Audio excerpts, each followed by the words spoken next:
Featuring prominently in their pre-press conference was the issue of refugees in the country. Kenya maintains that it's time the refugees left the camps for their homes. The international community, however, is reluctant to support the repatriation of these immigrants, some born and bred in Kenya.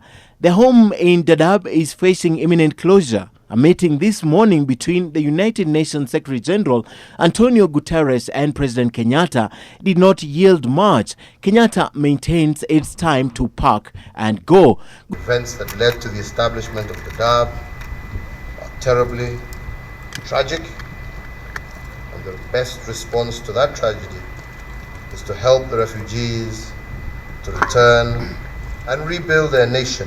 Guterres, whose visit may have just been centered around convincing Kenya not to go ahead with the plan, took the cue and urged the international community to help rebuild the affected countries by supporting them in any way possible. We need to also look into Somalia as a land in which there is an opportunity. With the new leadership that was elected, Guterres, fresh from his visit in Somalia, however, lauded Kenya for the assistance she has offered those in need over a time. The closure of Daadab is informed by, among other things, frequent attacks that characterized the first 3 years of the Jubilee administration.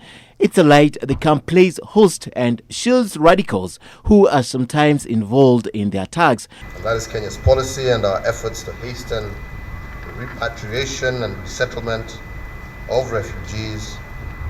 But as always, these efforts shall remain guided by relevant domestic and international laws. Also featuring in the discussion is the ravaging drought that has put millions of Kenyans at risk around the country. The United Nations pledged assistance now that it has been declared a national disaster.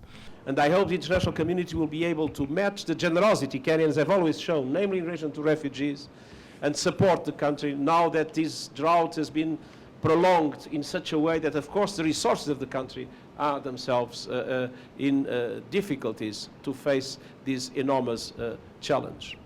President Kenyatta used this fora to announce that Kenya will host a Heads of State Summit for IGAD member countries on the 25th of this month, and whose agenda will be to discuss a durable solution for refugees from Somalia.